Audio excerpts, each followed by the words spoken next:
Bismillahirrahmanirrahim. Assalamualaikum warahmatullahi wabarakatuh. Innal hamdalillah nahmaduhu wa nasta'inuhu wa nastahdihi wa nastaghfiruh. Wa na'udzu billahi min shururi anfusina wa min sayyiati a'malina. May yahdihillahu fala mudilla lahu wa man yudlil fala hadiya lahu.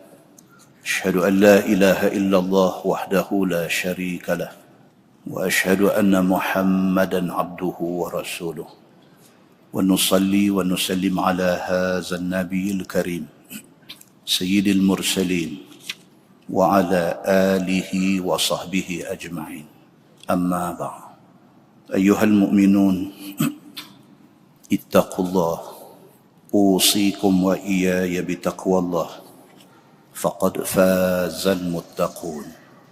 Muslimin dan muslimat, mudah-mudahan dirahmati Allah Subhanahu wa taala. Di dalam sebuah hadis an Abi Hurairah radhiyallahu anhu قال أصابني جهد شديد فلقيت عمر بن الخطاب فاستقرأته آية من كتاب الله فدخل داره وفتحها علي فمشيت غير بعيد فخررت لوجهي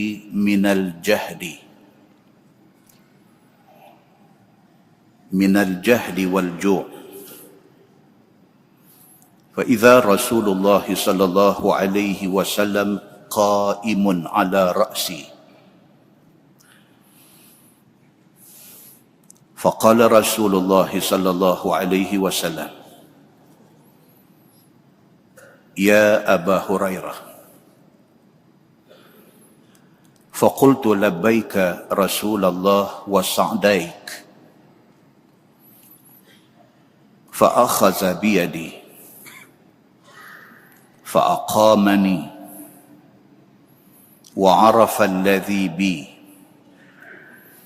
فانطلق بي إلى رحله فأمر لي بعس من لبن فشربت منه ثم قال رسول الله صلى الله عليه وسلم عد أبا هر فعدت فشربت ثم قال رسول الله صلى الله عليه وسلم عد فعدت فشربت حتى استوى بطني فصار كالقدح قال فلقيت عمر وذكرت له الذي كان من أمري وقلت له فوالله الله ذلك من كان أحق به منك يا عمر والله لقد استقرأتك آية ولا أنا أقرأ لها منك قال عمر والله لأن أكون أدخلتك أحب إلي من أن يكون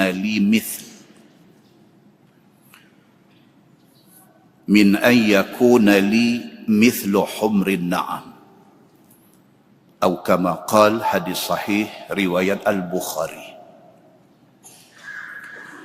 Daripada Abi Hurairah radhiyallahu anhu, kata dia, pada satu hari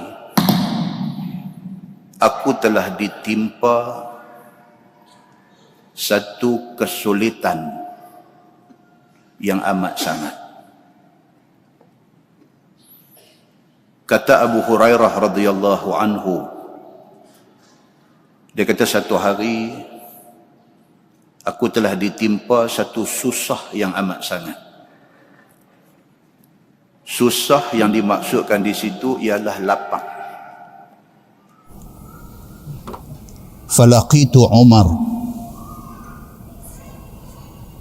Dalam keadaan aku menanggung susah itu, aku berjumpa dengan Umar bin Al-Khattab radhiyallahu anhu. Fastaqra'tuhu ayatan min kitabillah. Dalam keadaan lapang, aku jumpa dengan Sayyidina Umar bin Al-Khattab radhiyallahu an.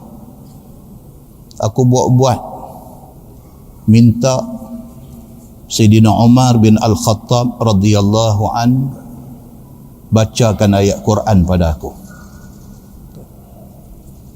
Tuan-tuan, hadis ini nak cerita dekat kita susahnya sebahagian sahabat Nabi yang saat lagi kita akan baca dalam kitab, iaitu mereka yang dipanggil Ahlus Suffah. Abu Hurairah radhiyallahu anhu ni dia ketua kepada Ahlus Suffah. Susah mereka ni kita akan baca saat lagi. Dia kata satu hari dia dalam keadaan susah kerana menanggung lapang yang amat sangat. Tiba-tiba jumpa dengan Sayyidina Umar bin Al-Khattab radhiyallahu anhu. Maka dia minta Sayyidina Umar tolong bacakan Quran kepada dia. Buat-buat minta Sayyidina Umar suruh baca Quran dekat dia. Sebenarnya dia mengharapkan Sayyidina Umar belanja makan ke dia. Tapi yang kata Sayyidina Umar bin Al-Khattab radhiyallahu anhu ini, fadakhala darahu wa fatahaha alayya. Dia buat betul benda. Bila Abu Hurairah kata dekat dia, boleh tak tolong baca Quran dekat saya? Dia kata boleh. Dia ajak pergi ke rumah dia. Dia masuk dalam rumah dia. Wa fatahaha alayya. Dia buka pintu rumah, dia panggil masuk. Masuk, dia baca Quran bagi dekat Abu Hurairah dengar. Famashaitu ghaira ba'id. Dia kata habis, tak boleh apa aku hari ni. Keluar daripada rumah Sayyidina Umar, dia berjalan. Berjalan daripada pintu rumah Sayyidina Umar itu ghaira ba'id, tak jauh daripada rumah Sayyidina Umar. Fakharartu liwajhi minal jahdi wal ju'. Dia kata lapaknya dia ni sampai dia berjalan tu tunduk kepala, tunduk bongkok, duk tahan lapak perut. Fa idza Rasulullah sallallahu alaihi wasallam qa'imun ala ra'si. Jalan duk bongkok, duk tahan lapak ni. Tahu ada satu orang duk berdiri depan dia, depan kepala dia. Dia angkat kepala tengok Nabi sallallahu alaihi wasallam.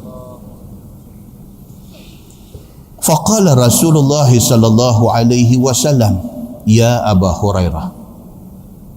Nabi kata kat dia, wahai Abu Hurairah. Faqultu labbaika Rasulullah wa sa'daik.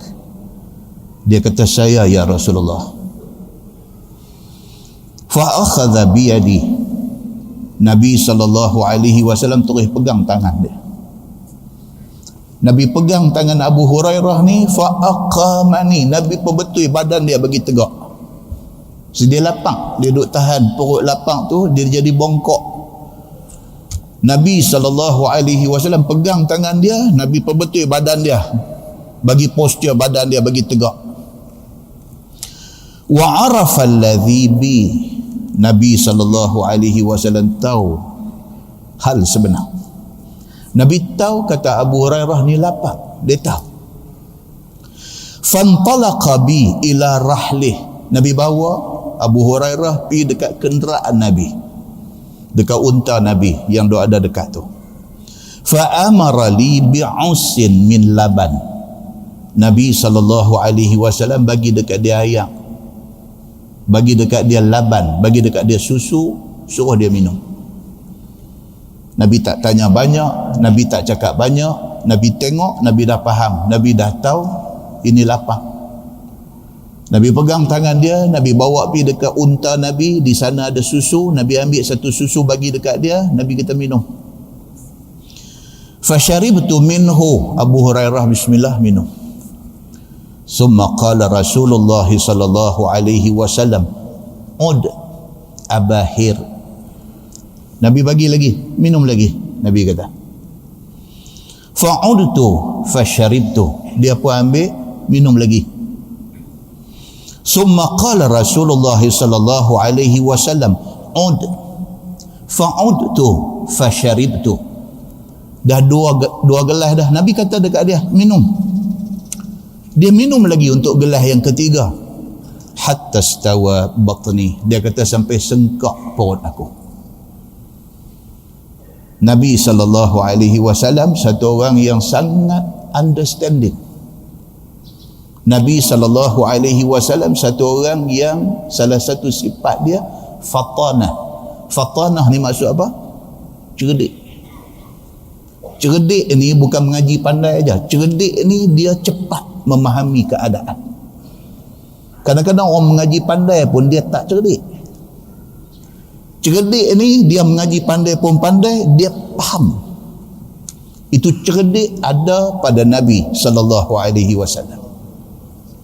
Fasara kal qidah.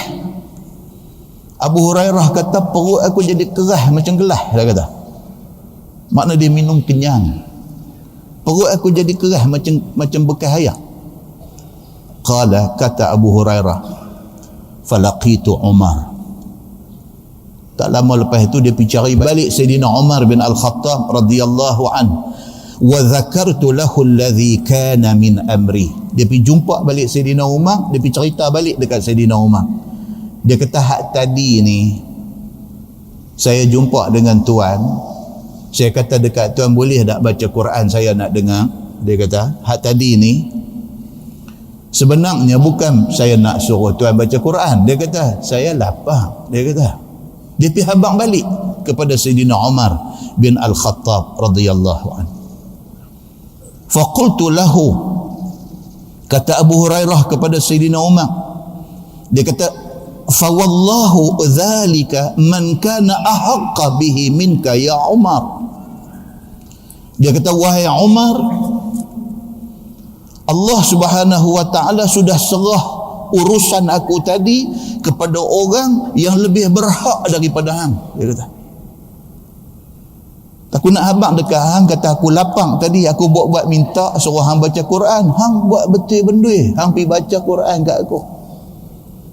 Tapi Allah Subhanahu wa taala atok hak lebih baik kepada aku. Allah bagi aku jumpa Nabi sallallahu alaihi wasallam, dan Nabi sangat sporting dan sangat understanding. Aku tak suruh Nabi buat apa-apa, Nabi bawa aku pi, Nabi bagi aku minum, Nabi suruh minum lagi, Nabi suruh minum lagi sampai aku kenyang. Aku try dengan hang tak faham, Allah hantar mai orang yang lebih baik pada hang, lebih faham daripada hang, Nabi sallallahu alaihi wasallam. Tu dia kira apa? Buang geram ke apa ke? Dia pergi kata dekat Sayyidina Umar bin Al-Khattab radhiyallahu anhu. Dia kata, wallahi, dia kata dekat Sayyidina Umar, wallahi Allah sudah hantar dekat aku orang macam tu. Wallahi laqad aqra'tuka al-ayah. Abu Hurairah pula kata, demi Allah aku tak tahu, kata hang lapang, hang suruh aku baca Quran, aku baca. Dan kata Abu Hurairah radhiyallahu anhu, wala ana aqra'u laha minka. Dia kata, hang bukan tak tahu, dari segi baca Quran aku lebih pandai pada hang. Itu dia. Abu Hurairah kata dekat Sayyidina Umar bin Al-Khattab radhiyallahu an, dari segi senioriti kepimpinan hang senior pada aku, tapi dari segi baca Quran aku lebih faham daripada hang. Tak mungkin aku yang lebih faham nak suruh hang baca, aku nak dengar. Dia kata, dia kata dekat Sayyidina Umar bin Al-Khattab radhiyallahu an. Qala Umar, Sayyidina Umar bin Al-Khattab kata, wallahi la an akuna adkhaltuka ahabbu ilayya min ayyakuna li mithlu humrin na'am. Sayyidina Umar pun tak mau cakap banyak. Dia kata, demi Allah, aku bawa masuk hang dalam rumah aku tadi, aku pergi baca Quran dekat hang tu, sampai lah ni aku lebih seronok daripada kalau aku dapat binatang ternakan yang merah. Aku seronok ni, aku boleh bawa hang masuk rumah aku tu, aku seronok pasal hang orang yang baik-baik. Tonton tengok macam mana harmoninya kehidupan para sahabat Nabi ridwanullah alaihim ajma'in. Walaupun Sayyidina Umar bin Al-Khattab satu orang yang sangat senior, orang kanan kepada Nabi SAW, sehingga dia terpilih untuk menjadi khalifah yang kedua selepas daripada Abu Bakar As-Siddiq radhiyallahu an. Tapi dia mengiktiraf kelebihan Abu Hurairah radhiyallahu anhu yang pada masa itu masih lagi orang susah. Tuan-tuan, siapa Abu Hurairah radhiyallahu an? Dia kita lebih kenal dengan nama Abu Hurairah, tapi nama betul dia ialah Abdurrahman bin Sakhar. Itu nama betul dia. Kalau tanya Abdurrahman bin Sakhar, tanya 10 orang, 2 orang dia tahu. Kata Abdurrahman bin Sakhar itu ialah Abu Hurairah. 8 orang tak tahu. Bila sebut Abu Hurairah, tanya 10 orang, 10 orang tahu. Dia lebih dikenali dengan kunyah, dengan gelaran yang diberi oleh Nabi sallallahu alaihi wasallam daripada nama betul dia. Sebelum Islam, nama dia Abdus Syams. Sebelum dia masuk Islam, nama dia Abdus Syams, hamba matahari. Nabi SAW yang mula-mula panggil dia Abu Hurairah. Hurairah tu makna dia kucing kecil ataupun anak kucing. Dalam bahasa Arab dia panggil isim tasghir. Isim tasghir ni kalau Hirrah kucing, Hurairah kecil, kucing kecil, tomcat. Nabi panggil dekat dia Abu Hurairah kerana sukanya dia kepada kucing. Dia meriwayatkan hadis banyak. Yang kata Abu Hurairah radhiyallahu anhu ini riwayat hadis 5,374 hadis dia riwayat. 5,374 buah hadis yang diriwayatkan oleh Abu Hurairah radhiyallahu anhu. Waktu Nabi wafat, umur dia baru 32 tahun. Nabi SAW wafat, dia muda lagi, umur 32. Daripada dia ada lebih kurang 800 orang sahabat dan tabi'in ambil hadis daripada dia. 800 orang sahabat dan tabi'in ambil hadis daripada Abu Hurairah radhiyallahu anhu. Dia bukan orang Mekah, dia bukan orang Madinah, dia asal Yaman. Abu Hurairah ini orang asalnya Yaman, hijrah mai ke Madinah. Miskin, tak ada apa. Dia mai, dia serah tengkok dia kepada Nabi SAW, nak mengaji Islam, nak faham Islam daripada Nabi SAW. Dalam pada tu dia kerja, dia ambil upah kerja kebun daripada satu majikan. Tokek dia ni, majikan dia ni berkenan ke dia, kerana dia ni satu orang yang amanah, satu orang yang wara, satu orang yang saleh, satu orang yang cepat pick up ilmu daripada Nabi SAW. Tokek dia berkenan dekat dia bagi menikah dengan anak tokek. Serta merta berubah Abu Hurairah radhiyallahu anhu daripada miskin menjadi orang kaya. Walau dia bertukar status daripada miskin jadi kaya, dia mengekalkan hidup dia macam orang miskin. Duit tidak ubah kehidupan dia. Duit tidak ubah akhlak dia. Duit tidak menyebabkan dia jadi kelabu mata. Duit langsung tidak merosakkan agama dia. Abu Hurairah radhiyallahu anhu kekal hidup sebagai orang yang sederhana. Dia banyak infak duit. kepada orang-orang yang memerlukan. Sehingga kan Abu Hurairah akhirnya terkenal sebagai satu orang yang kuat sedekah, satu orang yang kuat infak, satu orang yang kuat buat kenduri, jamu orang makan. Sayyidina Umar bin Al-Khattab pernah lantik dia jadi governor. Dia pernah dilantik menjadi governor di Bahrain. Dia jadi governor. Tiba-tiba ada tahmahan terhadap dia. Orang mai jumpa Sayyidina Umar bin Al-Khattab, tuduh Abu Hurairah ini kaya luar biasa. Sayyidina Umar bin Al-Khattab bila dia dengar macam tu, apa cerita pun dia pecat dulu. Dia pecat Abu Hurairah daripada jadi governor, dia lantik orang lain sementara siasatan dibuat. Di akhir siasatan didapati Abu Hurairah tidak pernah makan duit salah. Kaya tu kaya yang mai daripada bekas majikan dia yang menjadi pak mentua dia. Bila terbukti dia tidak salah, Sayyidina Umar bin Al-Khattab nak kembalikan dia ke jawatan itu, nak bagi dia jadi governor balik di Bahrain. Dia tak mau. Dia kata dekat Sayyidina Umar bin Al-Khattab, dia kata aku tak mau dah jadi governor kerana aku tidak mau nama aku rosak. Dia kata. Umar kata kat dia, kalau hang tak mau tak ada orang lain yang layak untuk jadi. Dia kata bagilah kat siapa pun. Dia tak mau. Dia kata dia sayang nama baik dia. Dia tolak jawatan governor apabila dia nak dilantik semula oleh Sayyidina Umar bin Al-Khattab radhiyallahu anhu. Dia balik daripada Bahrain, balik mai duduk Madinah balik. Jadi rakyat biasa, jadi orang biasa.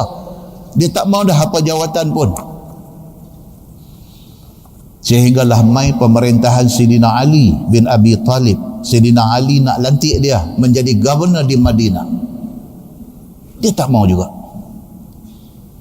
Sehinggalah wafat Sayyidina Ali, naik Muawiyah bin Abi Sufyan radhiyallahu anhu. Muawiyah lantik dia menjadi governor di Madinah, dia terima. Kerana itu Syiah tak boleh dengar nama Abu Hurairah, tak boleh dengar. Pasal apa? Pasal waktu Sayyidina Ali nak lantik dia jadi governor Madinah, dia tak mau. Bila naik Muawiyah, dia terima. Syiah pangkah dia. Itu sebab riwayat kalau Abu Hurairah tidak diterima sebagai riwayat yang sahih oleh orang-orang Syiah. Muslimin dan muslimat yang dirahmati Allah sekalian, dia wafat tahun 57 Hijrah di Madinah. Dia wafat ketika umur 78 tahun. Muslimin dan muslimat yang dirahmati Allah sekalian, demikian peribadi satu orang sahabat Nabi yang bernama Abu Hurairah radhiyallahu anhu. Dalam sebuah hadis riwayat daripada Abi Hurairah radhiyallahu anhu, kata dia, qila ya Rasulullah, man as'adun nasi bi syafa'atika yaumal qiyamah. Qala Rasulullah sallallahu alaihi wasallam, laqad zanantu ya Aba Hurairah alla yas'aluni an hadzal hadits ahadun awwalu mink lima ra'aitu min hirsika 'ala al-hadits.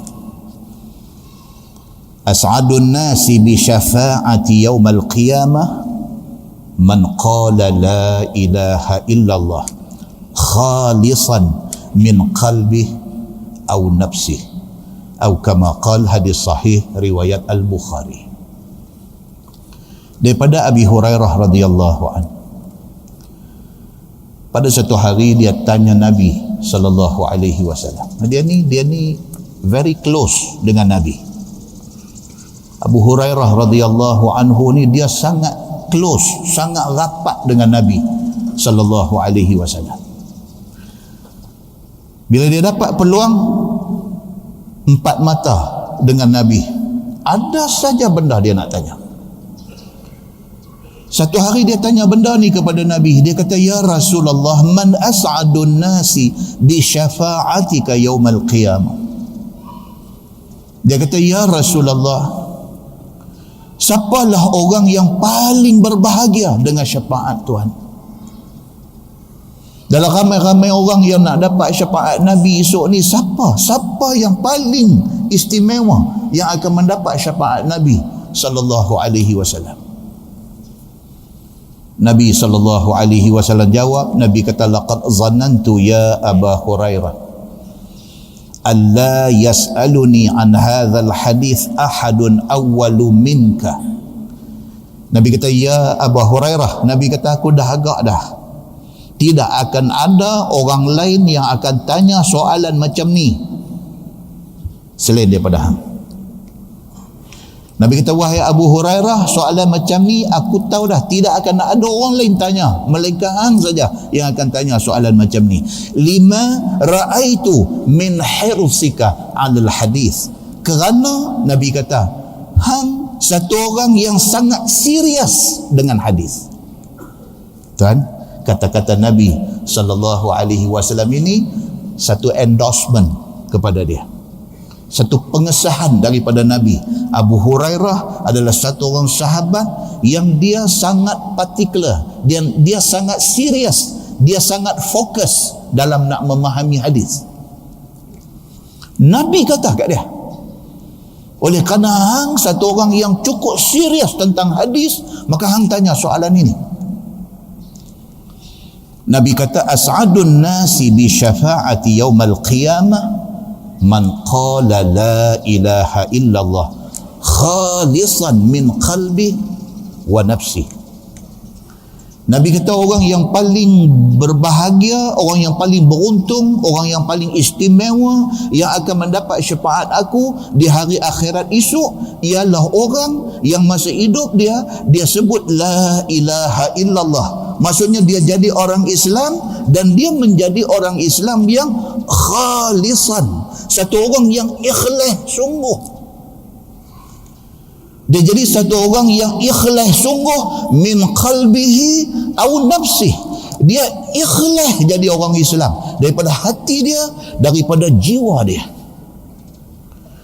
Dia jadi orang Islam bukan kerana apa-apa. Dia menjadi orang Islam bukan kerana siapa-siapa. Dia jadi orang Islam kerana dia tahu Islam itu betul, kerana dia tahu Islam itu benar, kerana dia tahu inna dina indallahil Islam. Satu-satunya agama di sisi Allah ialah Islam. Kerana dia tahu tidak ada satu agama lain, tidak ada satu fahaman lain, tidak ada satu ideologi lain yang boleh diterima oleh Allah Subhanahu wa taala melainkan Islam. Kerana tu dia jadi orang Islam, dan di mana dia pergi, di mana tempat dia berada, dia dengan bangganya dia declare, dia isytiharkan dia Islam. Dia tidak pernah rasa hina dengan Islam yang ada pada dia. Nabi kata, siapa yang macam ni masa hidup atas dunia, dia jadi orang Islam dan dia proud, dia bangga dengan Islam dia. Aku bangga untuk memberi syafaat kepada dia di hari akhirat esok. Muslimin dan muslimat yang dirahmati Allah sekalian, semalam di Masjid Al-Ustaz kita baca satu hadis cerita tentang satu sahabat. Semalam saya kata tabi'in, silap. As-Sunabihi ini dia sahabat. As-Sunabihi ini satu sahabat, dia pergi ziarah satu sahabat Nabi yang bernama Ubadah bin Samit semalam. Ketika Ubadah bin Samit ni dekat nak mati, As-Sunabihi pergi ziarah dia. As-Sunabihi bila dia mai, dia tengok Ubadah bin Samit ni, dia tak boleh tahan air mata, dia menangis. Kerana hebatnya yang kata Ubadah bin Samit ni dalam hidup dia, hebat dia. Tonton cek balik YouTube semalam dia, kehebatan Ubadah bin Samit ini. As-Sunabihi bila dia pergi tengok orang yang sangat berjasa, yang hidup dia syarat dengan jasa kepada Islam, dia menangis. Ubadah bin Samit kata dekat dia, pasal apa hang menangis? Nanti saat dia kata, mahla ni wait, tunggu saat, jangan duk menangis. Dia kata, pasal apa yang hang menangis? Jangan menangis, dia kata. Kalaulah sekiranya Allah takdirkan aku, Ubadah bin Samit kata, kalau Allah takdirkan aku dapat mati syahid, orang yang mati syahid boleh bagi syafaah, boleh bagi pertolongan kepada orang lain, hang dia kata dekat as-sunna bihi, salah seorang yang tentu aku akan minta dekat Allah bagi pertolongan dekat hang. Dia kata kalau sekiranya Allah Subhanahu wa taala bagi dekat aku kelapangan hidup, murah rezeki, ada duit ringgit, aku pasti akan bagi duit tu ke hang. Aku akan pastikan hang dapat manfaat daripada duit aku. Lepas itu Ubadah bin Samit dia kata apa? Dia kata selama hidup aku, apa yang aku dengar daripada Nabi, aku habaq semua dekat orang. Tak ada satu benda yang aku dengar daripada Nabi yang aku buat sorok, aku simpan, aku tak cerita kat orang. Melainkan semua yang aku dengar, aku cerita habis semua dekat orang. Aku tak sorok ilmu. Melainkan ada satu hadis yang aku duk simpan tak habaq sampai hari ini. Oleh kerana aku rasa masa aku sudah dekat, aku dah dekat nak mati, aku nak habaq. Kata Ubadah bin Samit, dia kata man syahida an la ilaha illallah wa anna Muhammadan Rasulullah haramallahu alaihi nar. Hak ni satu aku tak habaq lagi, dia kata. Siapa yang semasa hidup dia dan mengucap la ilaha illallah Muhammadun Rasulullah, siapa dalam hidup dia pernah jadi orang Islam dan sampai mati dia tidak pernah membubarkan Islam dia tidak pernah murtad daripada agama Islam dia. Nabi SAW kata Allah Subhanahu wa taala akan mengharamkan dia kekal di neraka. Kalau dia buat dosa, dia akan masuk neraka. Tapi selesai azab ke atas dia akan masuk syurga. Dia tidak akan kekal di dalam neraka. Kalau siapa-siapa pun masa hidup pernah jadi orang Islam dan sampai mati dia masih Islam, dia haram kekal di dalam neraka. Aku tak habaq benda ni, kata Ubadah bin Samit, kerana dia takut orang dengar, orang buat mudah.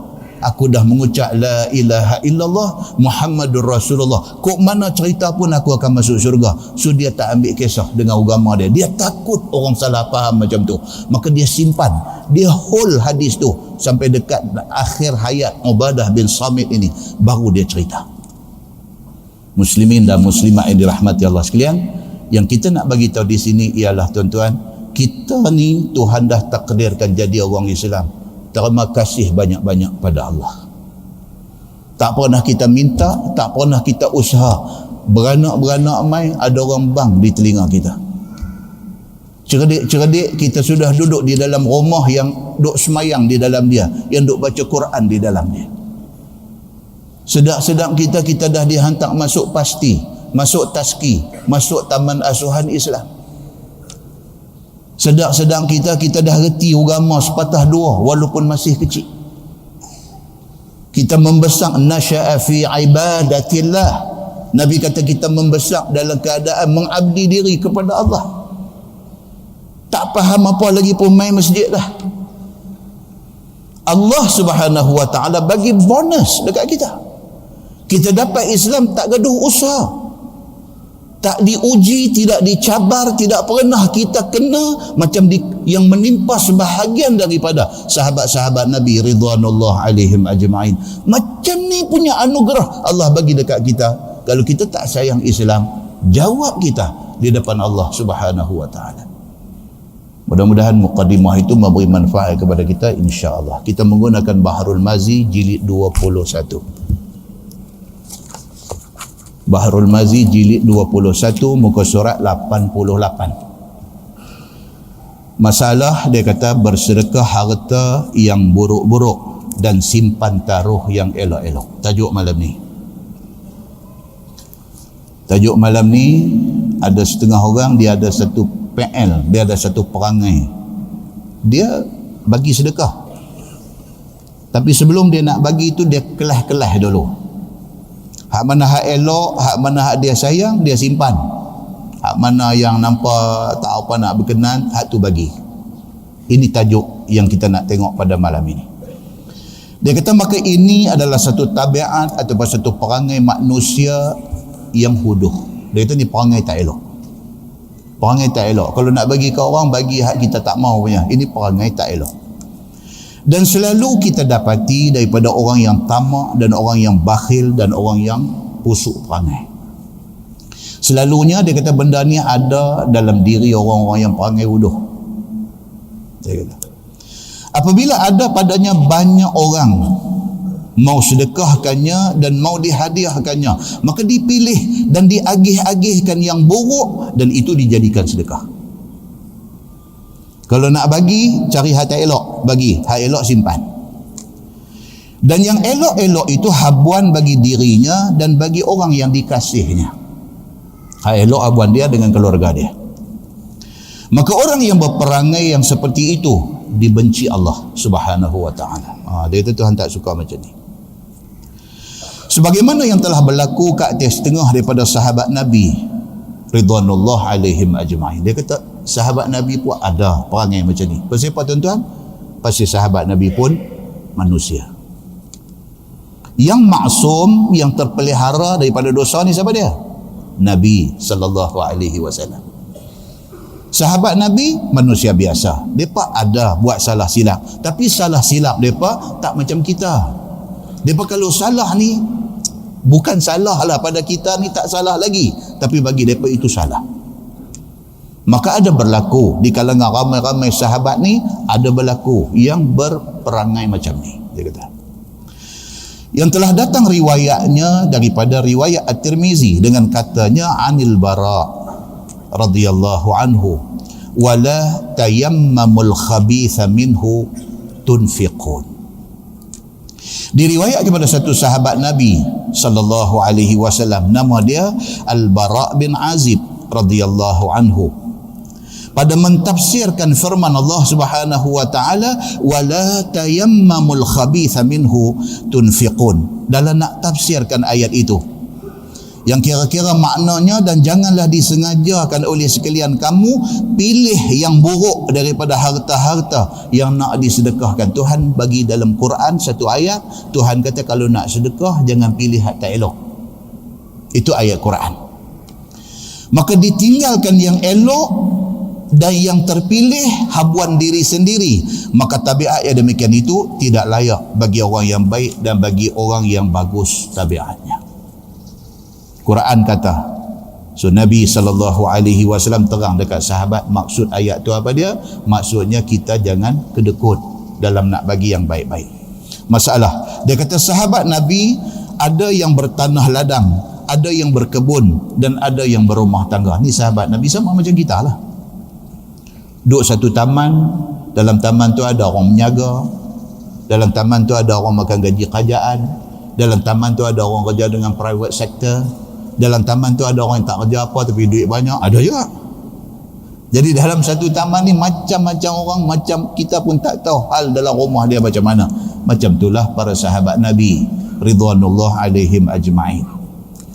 Sesungguhnya sahabat-sahabat Nabi kita boleh dikatakan pada zaman hidup Nabi sallallahu alaihi wasallam terbahagi kepada 3 bahagi. Zaman Nabi tak banyak cerita, dia ada 3 bahagian saja, 3 jenis, 3 kelompok manusia saja. Satu bahagian mereka penuntut ilmu syarak. Ini satu bahagian. Dia tak ada buat apa. Dia kena nak mengaji aja. Nanti kuliah yang akan datang kita nanti baca satu hadis cerita tentang satu sahabat Nabi yang tak puas hati. Satu sahabat Nabi tak puas hati. Dia ada adik seorang. Adik ni tak kerja, dengan tak mau buat kerja, dengan apa, dia daripada cerah-cerah keluar pergi kerja sampai dekat nak malam baru balik. Adik ni cukup sifat, semua ada, saja tak mau buat kerja. Jadi hati kecil dia, walaupun dia nak jaga adik ni, tapi dia tak puas hati. Boleh buat kerja tapi tak mau buat kerja. Dia yang kena pergi buat kerja, balik duk belah kau ni. Dia pergi jumpa Nabi SAW. Dia mengadu dekat Nabi. Dia kata, ya Rasulullah, saya ada satu adik ni macam ni, macam ni, macam ni, macam ni. Nabi jawab kat dia, tu nanti baca hadis besok ni. Nak ceritanya ada kes macam ni. Kes tak puas hati tu ada. Dalam kalangan yang hidup zaman Nabi tu ada sekelompok, dia Ahlus Suffah. Dia duduk di masjid tu, dia semayang, dia mengaji, dia apa? Dia harap orang mai bagi duit kat dia, dia harap orang bagi makan dia, itu saja. Itu ada satu kelompok, dia kata. Bahagian yang kedua, dia kata saudagar. Ini orang menyaga. Di kalangan sahabat Nabi ini ada satu kelompok saudagar, orang menyaga. Siapa dia? Yang paling top siapa dia? Uthman bin Affan radhiyallahu an. Sampailah dah ke tuan-tuan pergi Madinah, ada lagi waqaf Sayyidina Uthman, ada lagi sampailah ni. Kayanya Sayyidina Uthman bin Affan ini, dia kaya macam mana? Kaya menyaga. Telaga yang dia wakafkan untuk orang Islam Madinah minum tu, yang kata Bi'ru Rumah, sampai hari ni ada lagi. Sampai hari ni ada lagi. Sayyidina Uthman bin Affan radhiyallahu an duk makan hasil wakaf dia, hasil infak dia, sampai hari ni duk jalan terah lagi. Dia daripada kelompok kedua, iaitu kelompok saudagar, businessman, orang kaya kerana berniaga. Yang ketiga, dia kata peladang ataupun penanam tanam-tanaman, ada kebun, ada rumah, ada tanah dan sebagainya. Ini kelompok ketiga. Dia punya orang pertanian. Dia bertanam macam-macam. Pokok korma sahaja ada 1000 batang pokok. Kaya mereka ni. Pokok korma sahaja ada 1000 batang pokok. Hasil korma tu saja jual, kaya dah. Ini ada satu kelompok. Dan mereka ni kebiasaannya local people. Memang orang asal Madinah.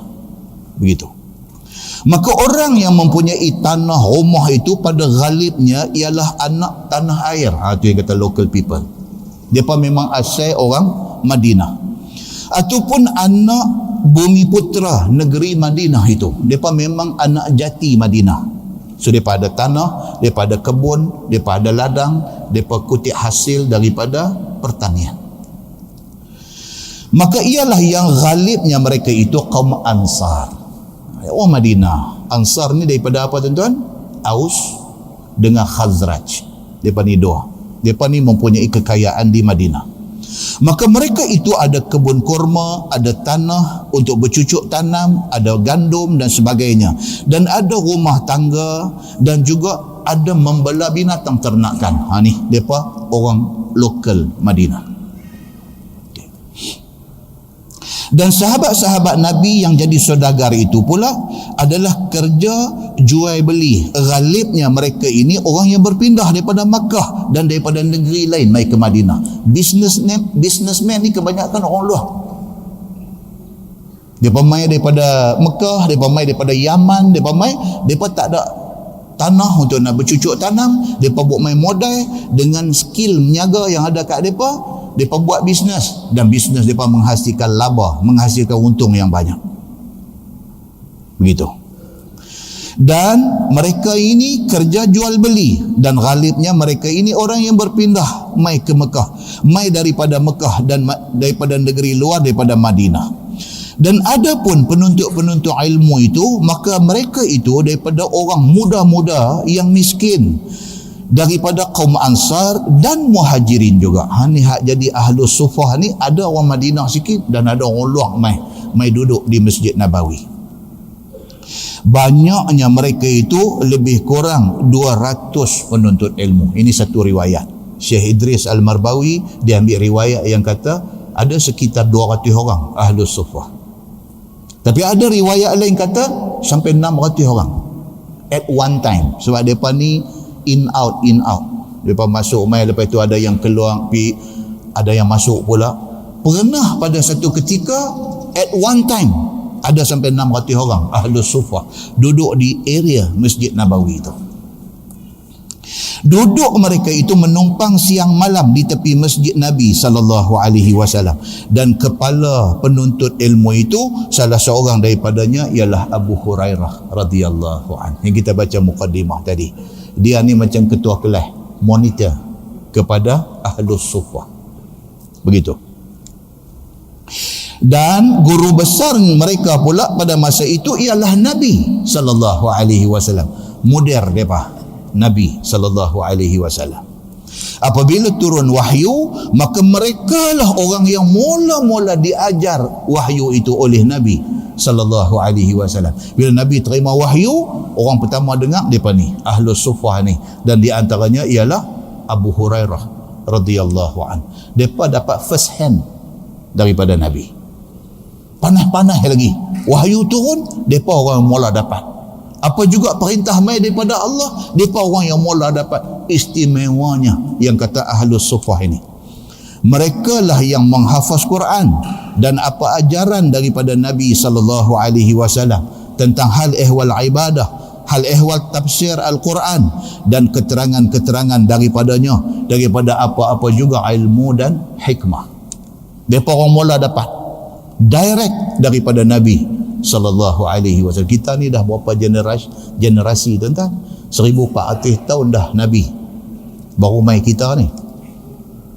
Dia yang dulu jadi pulut Sarawak tu. Cuh dah dengan Nabi ni 1400 tahun. Nak boleh sampai ke kita ni macam-macam school of thought. Macam-macam school of thought. Aliran pemikiran ni macam-macam.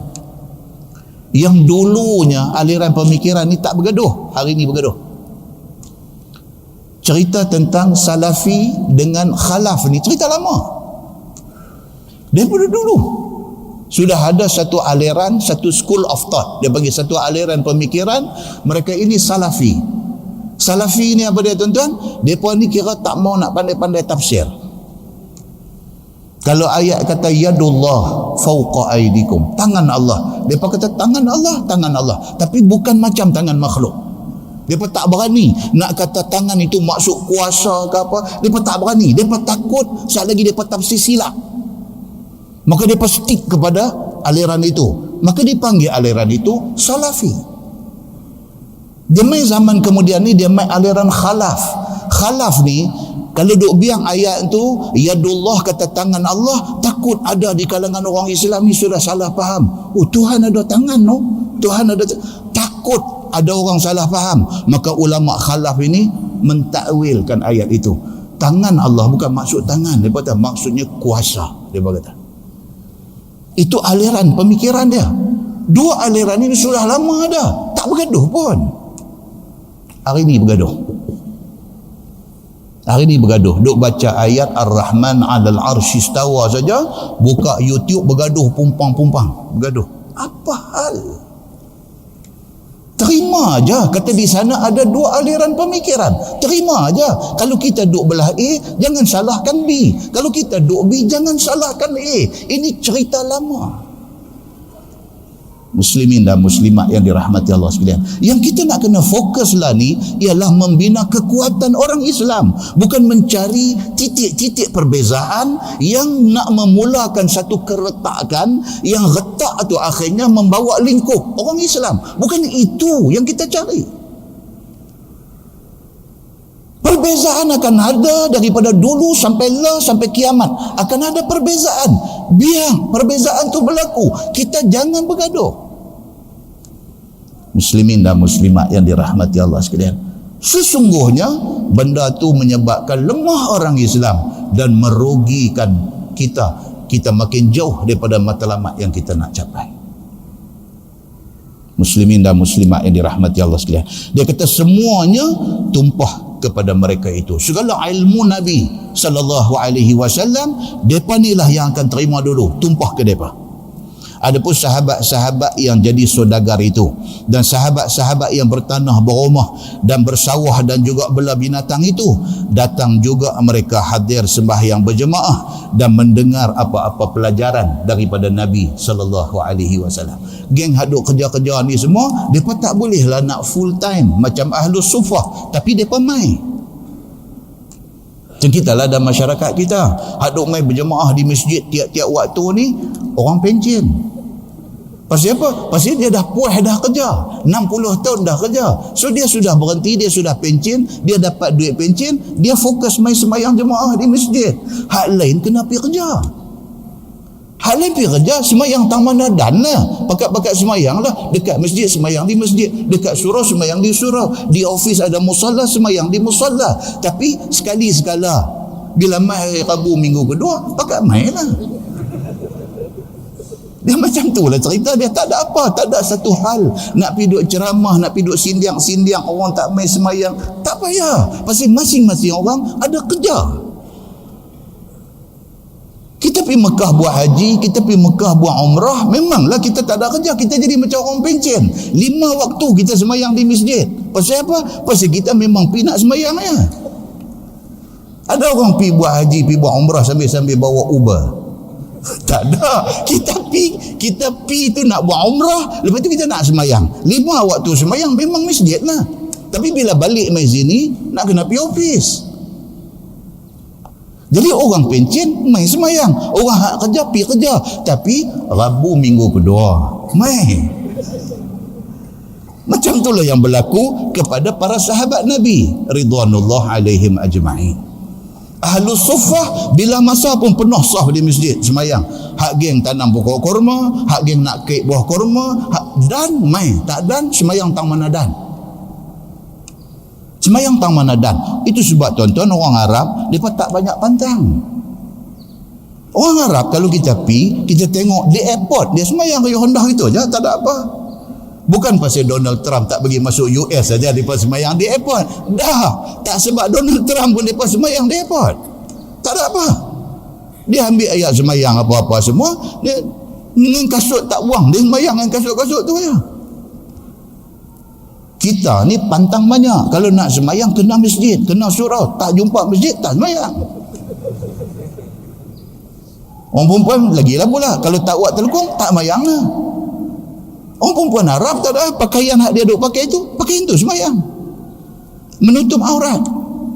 Tapi orang Melayu salah faham. Kalau nak semayang kena pakai telekung. Kena pakai telekung. Tak ada telekung, tak ada semayang. Dia kira tu. Maka ramailah kita ni duk tinggal semayang. Pasal apa? Pasal kita pantang banyak.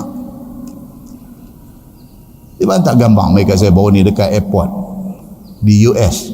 Bila orang Islam certain countries di ban daripada masuk ke United States. Dia pada sampai dah kena tahan, tak boleh masuk. Tak semayang di airport tu. Hantar gambar mai kata ustaz, tengok ustaz ni. Ustaz cuba enlarge gambar tu imam. Saya tak apa hal ni. Enlarge lah. Handphone senang lah enlarge. Buat begitu ya. Buat begitu. Tengok tu dia rambut bagus punya groovy. Tu imam dengan janggut dengan apa semua. Nah, dia pakai track shoe. Dia pakai kasut. Duk pergi jogging tu ya. Dia jadi imam. Dia pakai kasut tu. Kalau orang Melayu pergi nak sembahyang belakang, dia boleh sembahyang. Waduh, pakai kasut sembahyang. Pantang pakai kasut. Tak sembahyang pula. Muslimin dan muslimat yang dirahmati Allah sekalian. Islam itu mudah. Jangan disusah-susahkan. Muslimin dan muslimat yang dirahmati Allah sekalian. So, dia kata apa? Semayanglah orang-orang yang ahlus suffah ni berjemaah sama dengan Nabi SAW. Belajar ilmu daripada Nabi SAW. Masuk mereka itu di dalam lingkungan orang-orang yang mengaji di Masjid Nabawi. Dan mendengar apa juga syarah daripada Nabi SAW. Maka penuntut yang tinggal di tepi masjid Nabi SAW, ahlus suffah ini, tiada apa suatu di dalam tangannya daripada belanja dan pakaian. Tak ada apa mereka ni. Mereka memang pi betul-betul kira serah diri pada Allah. Itu saja. Maka saudagar-saudagar dan orang-orang yang bertanah ladang, yang berkebun, itulah yang menolong penuntut ilmu itu membawa makanan kepada mereka. Macam tu. Sistem tu berjalan. Hang susah aku tolong. Dia satu circle. Automatik. Orang ada duit, kita tengok mereka ni, oleh kerana mereka ni, kita respect mereka, pasal mereka boleh full time belajar daripada Nabi, segala Quran yang turun mereka mula dapat, segala apa hukum hakam yang Nabi bagi tahu mereka ni mula dapat, dan mereka ni kemudiannya akan bertebaran ke seluruh pelosok dunia membawa Islam yang diajak oleh Nabi SAW. Oleh kerana kita tak dan nak buat macam mereka, kita buat apa yang kita boleh buat, kita bagi fun kepada mereka. Macam ni tuan-tuan, ini live TV ada banyak ni, semua perlu kos. Zon kuliah kena ada belanja ni, nak on air, nak airtime semua kena beli. Kamera lagi dah mahal. MIPP, PMT, Isma Azhar Production, semua ni perlu kos. Kita tak boleh nak buat kerja macam mereka sebab kita tak ada kepakaran, kita tak reti tentang teknologi ni. Kita menyumbang, kita contribute. Bagi. sumbangan itu pahala di sisi Allah Subhanahu wa taala. Dan ini yang dibuat oleh para sahabat Nabi yang ada di Madinah pada masa itu. Dia tengok ahlu sufah ni, mereka pergi bagi. Mereka bagi duit, mereka bagi makan, mereka bagi pakaian. Kadang-kadang mereka panggil mai di rumah, mereka ajak makan. Semalam di Masjid Sultanah Bahiyah kita baca cerita tentang Abu Talha. Dia kata dekat anak tiri dia Anas bin Malik. Dia kata, Anas, tolong pergi masjid, jemput Nabi mai. Ayah nak buat kenduri, nak bagi Nabi makan.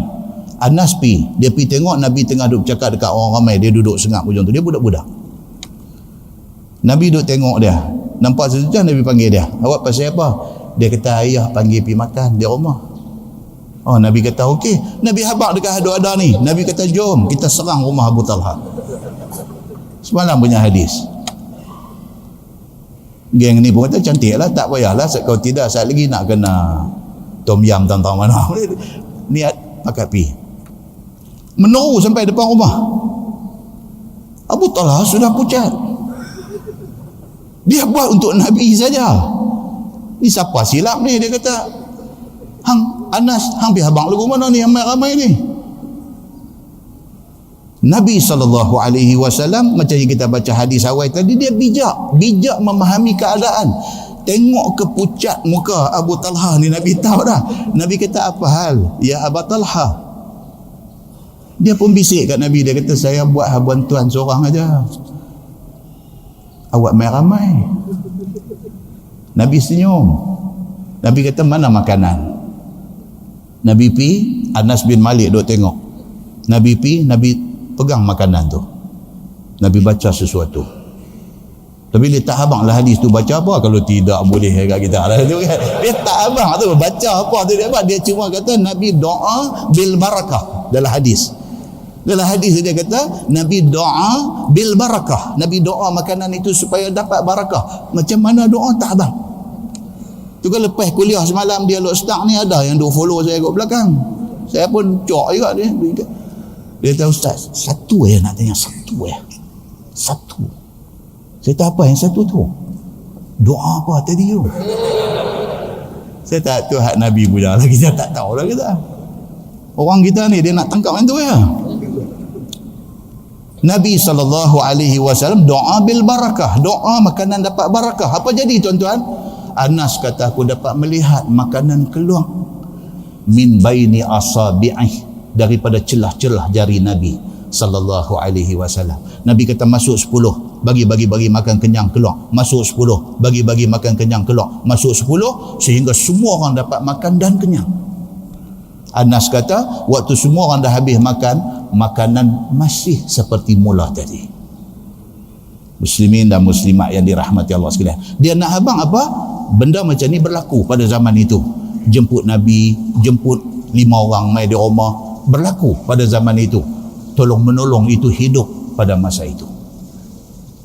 Terkadang dia kata orang itu, dan terkadang orang ini, dan makan, dan diberi makan, diberi zakat, diberi sedekah, dan diberi hadiah masing-masing.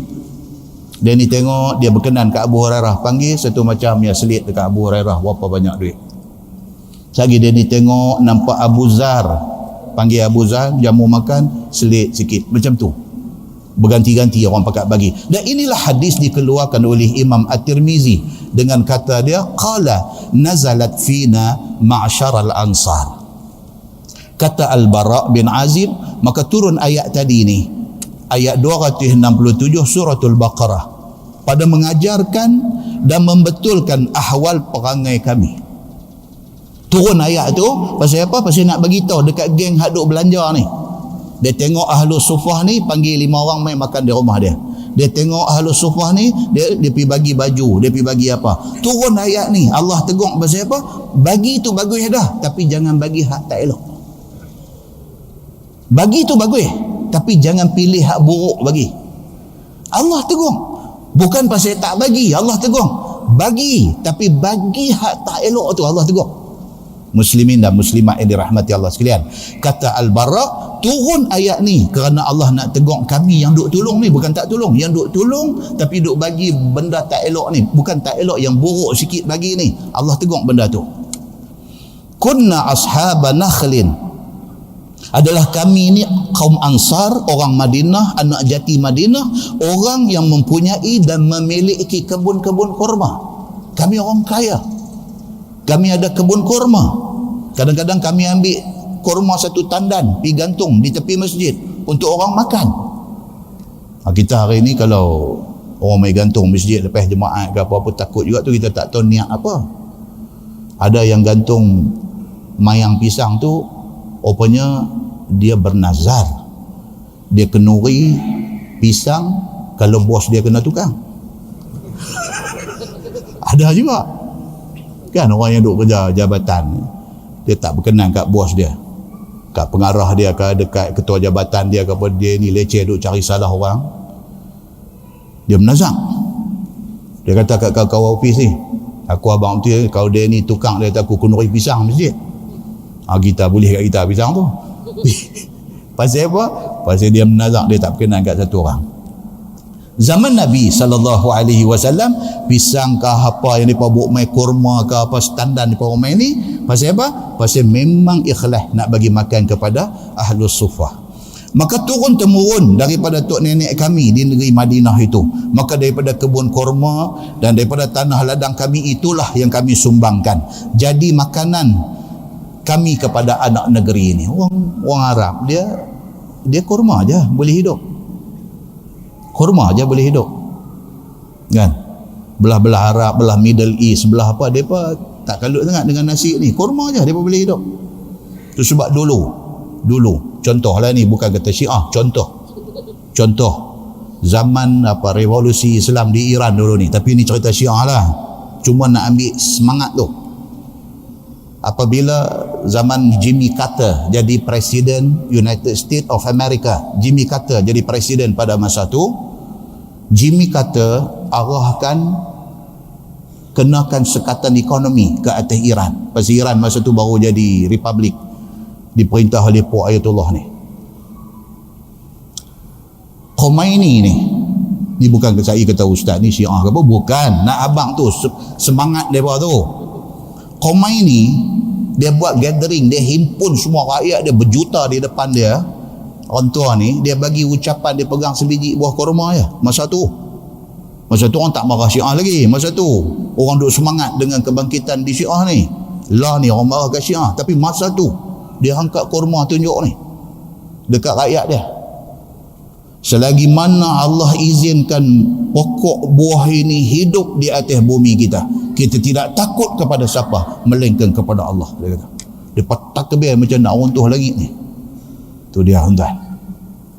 Kurma tu saja dia yakin itu sumber tenaga, sumber kekuatan, sumber rezeki daripada Allah Subhanahu wa taala. Tu semangat tu, bukan nak suruh pergi kata Syiah ni betul. Syiah tu tak betul. Muslimin dan muslimat yang dirahmati Allah sekalian. Baik, dia kata, dan daripada kehasilan kebun kurma inilah dapat kami jual, bersedekah, berhadiah dan sebagainya. Dan orang Ansar itu suka berbuat baik dan tolong menolong. Dia kata orang Ansar ni maksud apa tuan-tuan? Ansar maksudnya penolong. Kan ayat Quran kata in tansurullaha yansurkum. Tu Ansar lah tu, perkataan Ansar. Ansar ni maksudnya penolong. Nabi letakkan nama mereka ni Aus dan Khazraj ni di bawah nama Ansar. Pasal apa? Pasal memang mereka ni suka tolong.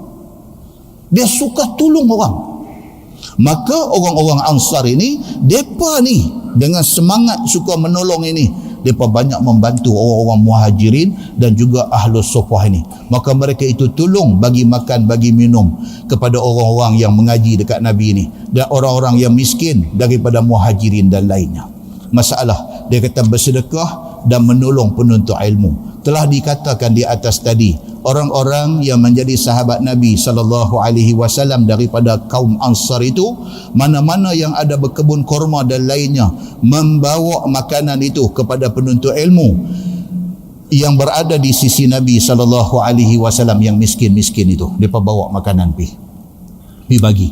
Maka itulah berkata Al-Bara, dia kata fakana ar-rajul ya'ti min nakhlihi ala qadri kathratihi wa qillatihi. Dia kata Maksudnya, dan adalah seorang daripada orang-orang Ansar itu membawa sedekah daripada kebun kurmanya akan buah kurma yang terbit daripada kebunnya, kadar sedikit dan sebanyaknya. Siapa kaya bagi banyak, siapa tak apa kaya bagi sikit. Makanan hantar pi, makanan hantar pi. Siapa yang dapat banyak kehasilannya, maka dapatlah ia membawa menolong penuntut ilmu yang belajar dengan Nabi itu dengan kurma yang banyak. Siapa kaya bagi lebih. Siapa kaya bagi lebih. Dan siapa yang sedikit hasilnya, maka tidak boleh bawa banyak, maka bawalah dengan kadarnya. Macam itulah kita hari ini. Kita tak boleh nak bagi 10,000, kita tak boleh nak bagi 1,000, kita bagi 100, kita bagi 10 ringgit, kita bagi RM1, mengikut mampu kita. Jangan tak bagi. Pasal apa? Pasal hak bagi itu hak kita. Hak ada kat kita tu belum tentu hak kita. Tak tahu hari apa dia akan jadi hak anak kita. Tapi hak bagi itu, yang tu masuk dalam simpanan kita. Kita punya fixed deposit kita. Hak kita bagi tu. Akhirat esok, Tuhan tak tanya hang tinggal harta banyak mana. Tuhan cek balik kita punya statement. Hang sedekah banyak mana. Hak sedekah itulah nak belanja akhirat esok. Benda ni yang cuba nak diterangkan oleh Nabi SAW. Dia kata, wakana, sambung hadis tu, wakana rajul ya'ti bil qinwi wal qinwain. Dia kata, dan jadilah satu orang daripada kami itu, sebagaimana kata Al-Bara, jadilah seorang daripada kami itu membawa pada penuntut ilmu yang ada di masjid itu, ada yang bawa setandan, ada yang bawa 2 tandan. Siapa mampu takat setandan, bagi setandan. Siapa mampu 2 tandan, bagi 2 tandan. Siapa mampu takat bagi 2-3 biji, pergi bagi 2-3 biji. Saya ada satu bekas guru saya sekolah dulu, sekolah menengah Al-Irsyad dulu. Allah yarham, Cikgu Makno nama dia, Cikgu Haji Makno. Duduk Lubuk Meriam. Tuan-tuan, dia bila masa pun berjalan, dalam poket ada coklat, ada gula-gula. Ikutlah, hack sekarang, ikutlah dalam poket dia. Dia jumpa kita, dia salam, dia bagi coklat sebiji. Dia bagi coklat 2 biji. Saya kata apa kan? Satu hari saya tanya dia, cikgu apa benda ini duk bawa coklat duk bagi kat orang? Dia kata, ni lah latihan kita nak bersedekah. Dia kata, latihan kita nak train diri kita bagi ni. Kalau kita nak start dengan bagi kat orang 1,000, nak start bagi 500, nak bagi 50 ringgit, nak bagi 100, nak bagi 10 ringgit, kita rasa macam besar. Kita start dengan coklat sebiji. Start dengan coklat sebiji, dia kata. Ajak bagi, dia kata. Oh, logik dia ada. Saya pergi rumah dia. Rumah dia, tuan-tuan, nak pergi Lahar Yue tu, ada satu surau kayu buruk orang tak pakai dah tu. Tepi tu ada rumah, satu tingkat rumah kayu, satu tingkat tu. Tu rumah dia. Saya pergi rumah dia. Di dinding rumah dia, kampit beras 5 kilo. Punya banyak. Dia susun bertimbun.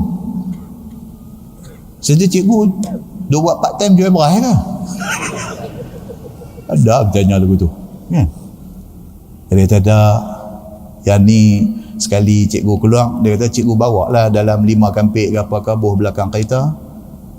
Kalau terjeremuh, terserempak, jumpa dengan orang yang pada perkiraan kita susah, dia kata, bagi sekampit kat dia. Masya Allah.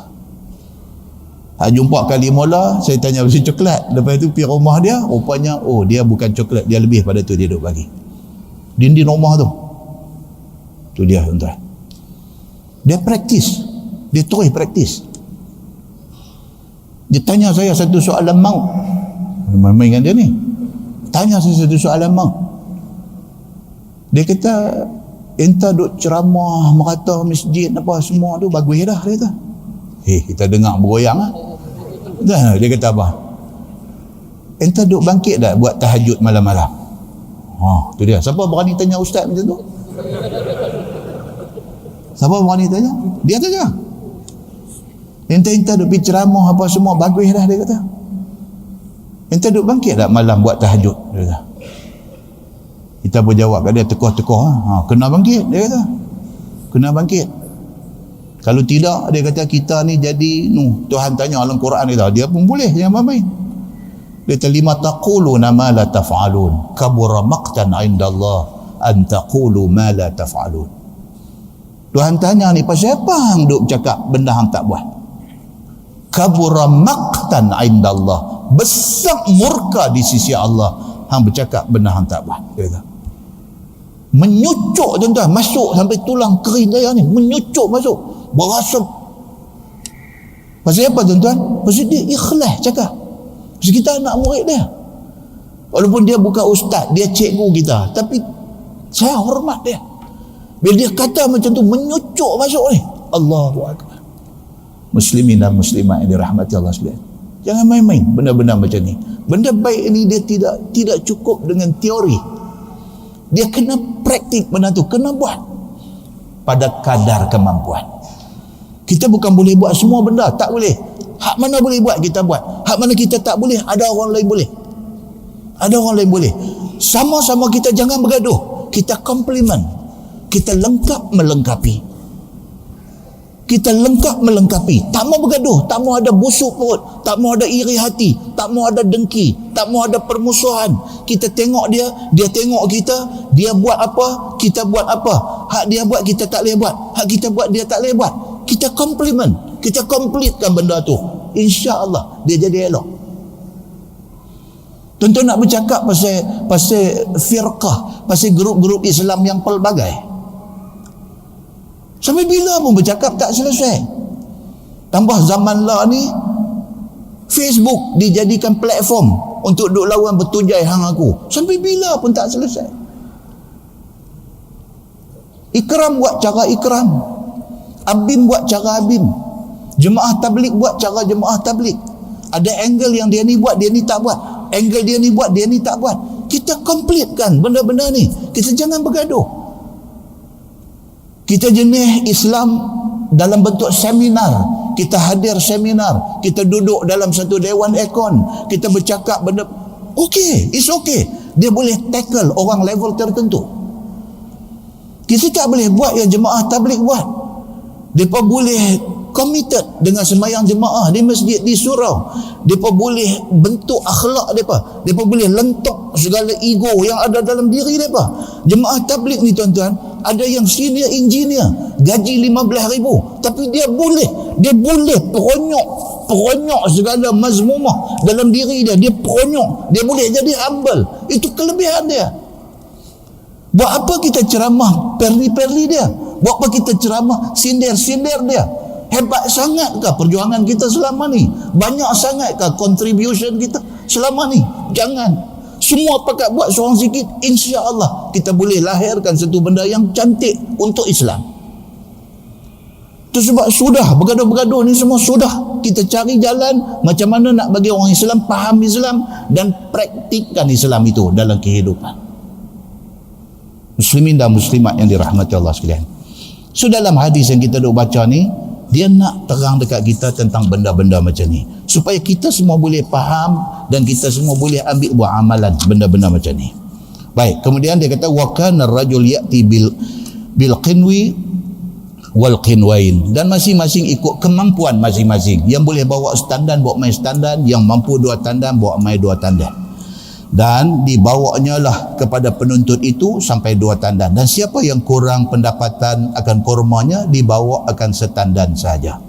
Masalah, dia kata menggantung tandan kurma di dalam masjid. Yang ni pun dia bincang juga. Boleh tak boleh kita main duk gantung makanan, tandan kurma, pisang dan sebagainya di masjid? Salah ke tak salah? Kita ada banyak benda nak bincang tentang macam mana cara kita nak mengimarahkan masjid. Banyak tajuk nak bincang. Ada orang tanya, ni kita di sahabat kita brother Kamarudin Abdullah, semua orang kenal dia. Dia base di Masjid Kapitan Kling. Kalau ada turis daripada luar mai, tak kira daripada Jepun, daripada China, daripada United Kingdom, daripada United States of America, mai semua dia panggil, dia bawa satu tour pusing dalam masjid ni. konon-kononnya nak tengok seni bina masjid dan sebagainya. Lepas itu dia bagi satu lecture dakwah kepada mereka. Dan tidak kurang daripada yang mai yang dengar lecture dia tu semua, dia ketuk pintu hati mereka. Allah izin, pup masuk hidayah. Balik pergi ke hotel, duduk tak senang. Ambil kad tadi, telefon balik, I want to meet you. Main-main abang kata nak masuk Islam. Tuan-tuan, berapa banyak pahala dia nak bawa pergi sana esok kerana dia boleh Islamkan orang-orang ni. Mereka ni semua tak tahu Islam. Siapa nak pergi habang Islam dekat mereka? Bukan semua orang boleh. Saya tak boleh. Saya tak ada skill untuk nak berhadapan dengan orang bukan Islam. Saya tak ada skill. Allah bagi kat saya sikit, boleh bercakap, share sama-sama yang sudah Islam. Kalau nak suruh saya pergi buat kerja tu, saya tak reti. Saya tak ada skill tu. Allah bagi skill tu kepada dia, kepada brother Kamarudin. Dia jalan cara dia. Tak boleh kata ni apa ustaz-ustaz duk bercakap dekat orang yang dah Islam dah apa semua. Saya tak ada skill tu. Kalau saya pergi pun dia jadi capek. Kita tak ada skill. Sebab benda ni dia ada skill.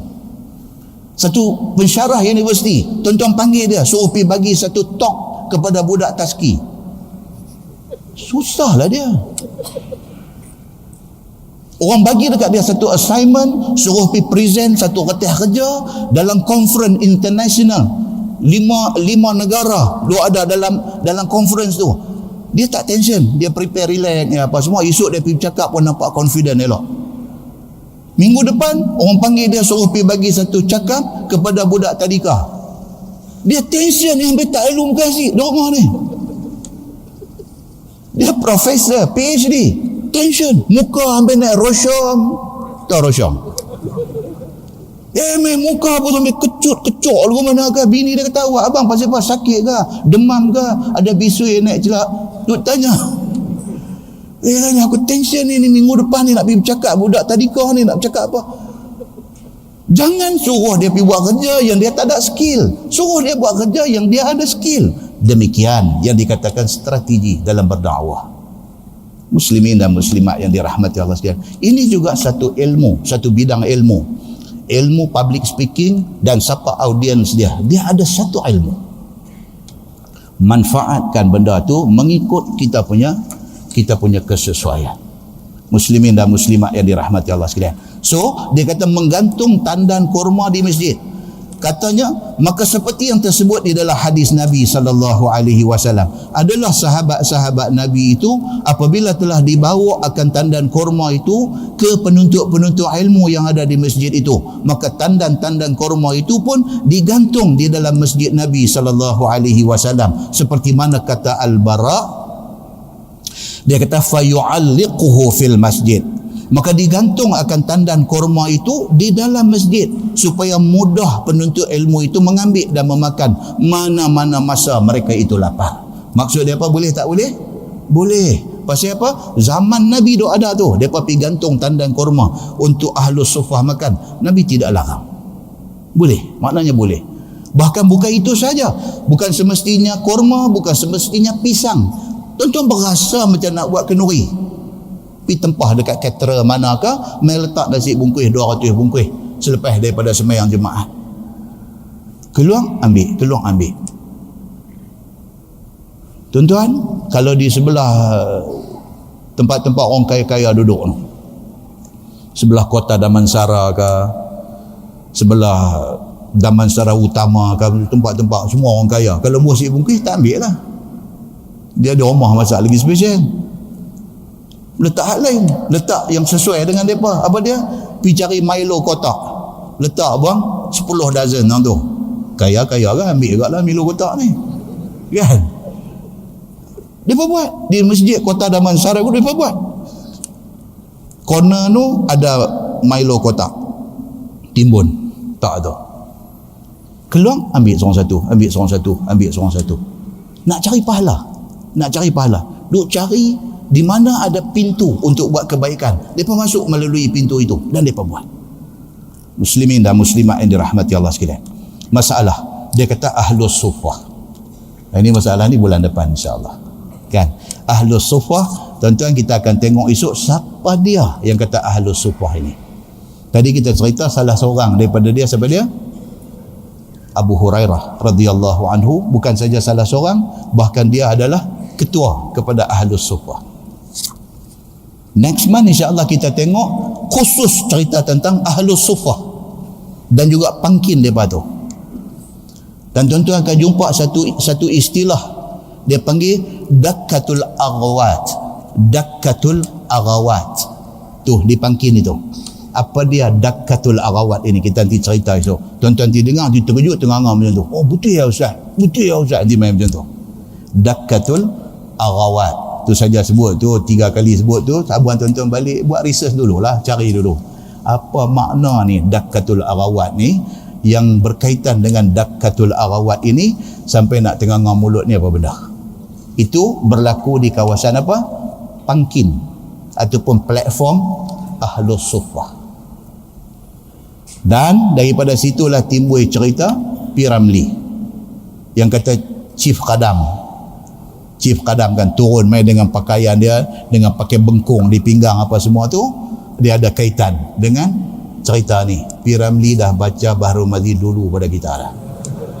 So ada ambil main cerita tu. InsyaAllah kita akan tengok tajuk tu pada kuliah yang akan datang. Kemudian dia akan main bersedekah barang buruk itu ada jadi pada zaman Nabi sallallahu alaihi wasallam. Apa kejadian yang berlaku pada zaman Nabi. Kemudian dia mai cerita bersedekah dengan harta halal dan harta yang bagus. Boleh tak boleh kita sedekah daripada duit yang bermasalah? Boleh tak boleh kita jadi Robin Hood? Kita pergi samun duit orang, kita mai bagi sedekah ke orang susah. Adakah Islam mengiktiraf perbuatan Robin Hood itu sebagai satu perbuatan yang mulia? Kita akan tengok esok ni. Dia ada perbincangan dia tentang benda tu. Ataupun kalau tidak dalam bentuk haram terus pun, benda syubhat. Benda yang kita duk sakit kepala fikir. Satu pihak kata halal, satu pihak kata haram. Kan? Kita masuk pelaburan apa-apa ke, misalan contoh. Kita masuk satu pelaburan apa ke, kawan yang mai duk promote kita suruh masuk tu, dia duk abang kata halal. Dia kata pelaburan ini ada syariah compliance. Dia kata kita pun ambil duit 100,000 gedebum bubuh dalam tu. Tahu duk dengar pula di penyuruh ni duk abang kata haram, penyuruh ini duk abang kata syubhah, penyuruh ni duk bawa keluar mai senarai tempat pelaburan dan sebagainya. Kita jadi kosot. Bila duk mai kosot-kosot ni, duit kosot ni nak pergi sedekah. Boleh tak boleh sedekah dengan menggunakan duit kerosot? Muslimin dan muslimat yang dirahmati Allah sekalian, kalau bagi dia dapat pahala ke tak? Ataupun kalau kita bahagi, pihak yang menerima duit tu adakah nak jadi cedera kepada benda hak dia usahakan? Kalau dia buat mahat tahfiz dia nak jadi cedera ke tak? Kita nanti tengok hukum-hukum yang berkaitan dengan benda-benda ni. Pasal apa tuan-tuan? Pasal Islam ini adalah satu agama yang hidup. Kita tidak belajar Islam 1400 tahun dulu punya Islam, tapi Islam yang kita belajar ini adalah Islam yang sumbernya daripada 1400 tahun dulu, tetapi relevan dia sampai kiamat. Jangan kita miskonsep, jangan kita salah konsep tentang Islam. Duk ingat Islam ini cerita lama. Jangan. Islam ini Allah buat turun mai sebagai agama untuk umat Muhammad, umat akhir zaman. Maksudnya lagi tak kiamat, Islam ini relevan. Cuma bila kita belajar tu, kita kena bawa api sampai ke tahap yang kita, maknanya persoalan yang timbul ini ada jawapan dia dalam Islam. Cuma kita tidak dipresent jawapan itu secara tuntas. Dulu belajar cakap bagi bahasa, bagi kemas sikit, pasal bulan depan Astro nak ambil gambar. Kan? Kita dah abad dah 2-3 tempat. InsyaAllah bulan depan Astro Oasis mereka berminat untuk nak ambil gambar kuliah kita. Kan? Baguslah. Itu juga satu channel dakwah yang dilebar luaskan oleh pihak media. Kan? Mereka pun banyak sekadar buat benda karut ni. Eloklah channel, sebab dia ada channel bagus, dia ada channel merapu. Hak channel buat agama ni, dia punya hit kepada channel tu Ustaz lulusan Jordan. Dia pun Ustaz lulusan Jordan. Jumpa saya bincang hari itu apa-apa semua kan. Kita pun share dia punya kerja dia macam mana, lagu mana. Kita pun bagi satu dua lontaran idea kat dia. Dia pun macam tu punya cerita. Kan? Kita tak boleh nak kontrol semua, jangan kita lepas semua. Kita boleh faham benda tu. Kalau orang kita tak ada, orang kita maksudnya orang yang faham Islam. Tak ada di mana-mana tempat, sampai bila pun kita tak boleh nak bawa Islam ke mana-mana. Orang kita kena ada di mana-mana. Dia ada, dia boleh buat 100% ke, dia boleh buat takat 25% ke, tak apa. Janji dia buat. Allah tidak tanya hang berjaya ke tak. Allah tanya hang buat ke tak. Kan Quran Tuhan kata apa? Wa qul i'malu fasayarallahu amalakum wa rasuluhu wal mu'minun. Allah kata dekat Nabi Muhammad, qul, wahai Muhammad, katakanlah, i'malu, buat kerja Islam. Fasayarallahu amalakum wa rasuluhu wal mu'minun. Kerana Allah, Rasul dan orang yang beriman nak tengok kerja kamu. Allah tidak tengok end result, berjaya ke tak. Allah tanya hang buat kerja ke tak. Kalau ditakdirkan kita tak berjaya sampai ke hujung pun, kita buat kerja untuk Islam. Kerja itu dinilai oleh Allah Subhanahu wa taala. Kita tangguh dengan tasbih kafarah dan suratul As. Subhanakallahumma wa bihamdika, asyhadu an la ilaha illa anta, astaghfiruka wa atubu ilaik. Bismillahirrahmanirrahim. Wal 'asr innal insana lafi khusr illa allazina amanu. اللهم صل على محمد في الأولين والآخرين وسلم ورضي الله تبارك وتعالى عن ساداتنا أصحاب سيدنا رسول الله أجمعين. بسم الله الرحمن الرحيم. الحمد لله رب العالمين حمدا يوافي نعمه ويكافئ مزيده. يا ربنا لك الحمد كما ينبغي لجلال وجهك الكريم وعظيم سلطانك. رضينا بالله ربا وبالإسلام دينا وبمحمد نبيا ورسولا. اللهم افتح علينا فتوح العارفين وارزقنا فهم النبيين بجاه خاتم المرسلين. اللهم فقهنا في الدين وعلمنا التأويل واهدنا صراطك المستقيم. اللهم أرنا الحق حقا وارزقنا اتباعه وأرنا الباطل باطلا وارزقنا اجتنابه. اللهم اجعل جمعنا جمعا مرحوما وتفرقنا من بعده تفرقا معصوما. وصلى الله على محمد وعلى آله وصحبه وسلم والحمد لله رب العالمين. السلام عليكم.